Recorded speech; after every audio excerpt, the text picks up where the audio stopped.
Well, it's sad, number one. He deserved to be let go. From my understanding, GM Brett Veach, head coach Andy Reid, positional coach, running backs coach Eric Bieniemy, all spoke to Kareem Hunt after the incident in February.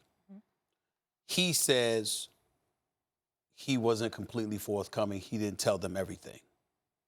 No, he flat out lied because he told them he never touched anybody. He didn't put his hands on anybody, from my understanding. So it was a flat out lie. And once the video came out and they saw, and it was clearly evident that he had lied, the Kansas City Chiefs did not hesitate. It was a unanimous decision that he had to go, and he had to go immediately. And from my understanding, his career in Kansas City is over. Once he comes off the commissioner's exempt list, once he's allowed to get back to playing football, it'll probably in all likelihood have to be with another team. It's not going to be with the Kansas City Chiefs. Now, you're listening to somebody right now that has covered Andy Reid for many years, and all of those years in Philadelphia when I was writing for the Philadelphia Inquirer. And I cannot tell you the number of stories that I've heard of Andy Reid trying to extend a helping hand to guys off the field and to do whatever he could to help them beyond football.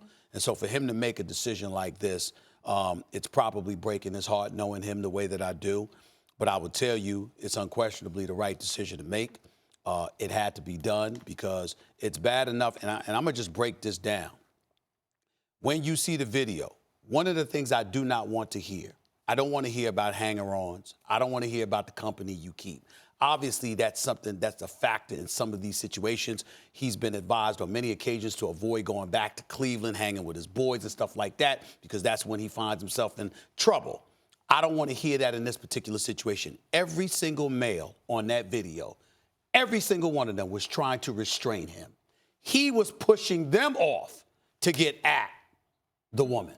He was pushing them off. As a matter of fact, one of the times when a woman went crashing into the wall before she went to the ground, it was because he took one of his boys, I believe that was the case, and shoved him into her, which forced her to crash into the wall and what have you.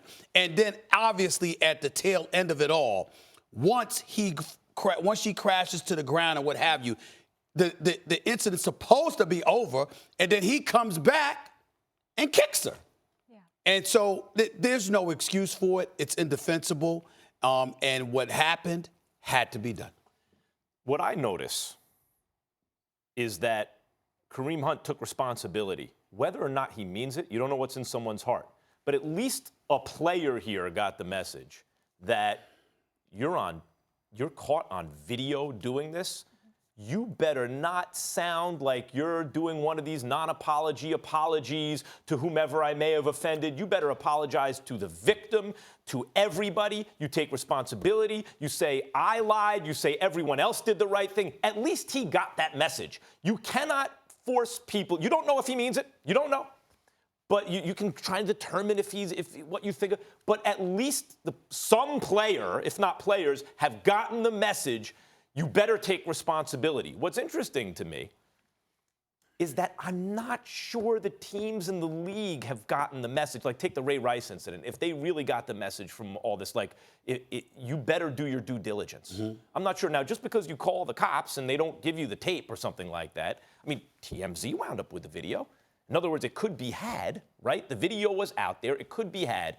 And what this fits into the narrative of, at least, is that many of these teams and the NFL, at least the sense that people get from something like this, is they want to see no evil, hear no evil policy. If they can bury their head in the sand, then the Chiefs can go for 13 weeks and set the league on fire and be a traveling roadshow. And at the moment they absolutely must do anything, then they'll do it. But not before that. That's what it feels like. Let me interject and give it back to you. From my understanding, I spoke to two teams this morning.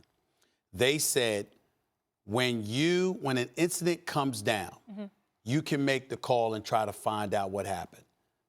Their understanding is that the second the league gets involved, the teams are not allowed to be involved anymore. And the league is officially in the mix and taking over. So they're not allowed to delve any further. Let That's what they're trying. Let me get involved here for one second, because I was at work yesterday, and obviously Adam Schefter was there, and he was getting all the information on this. What I want to make clear, so obviously the NFL did not obtain the tape, and like you, I find it hard to believe TMZ can and the NFL cannot. Also, when the NFL, as they discussed, and I'll read their statement in just a minute, started their investigation, they never spoke with Kareem or the woman.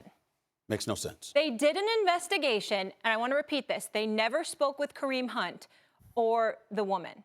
How is that possible? No. How can you get to the bottom of what happened? But Molly, that's what I mean. The league, at least here, gives the impression that they will start to turn over every stone when it's in their best interest to. It's not based on a tape, on so a now real they moral, have to. right? They On a real continue to- moral guideline. But when you hear that there is a video and you don't do everything in your power to obtain it, not only is it short-sighted because it may come to light and there may be bad stuff on the video, now you're in trouble. But it also indicates that what you're really motivated by is your bottom line and not doing the right thing. And if that sounds naive, well, of course, this is what corporations do, is what businesses are.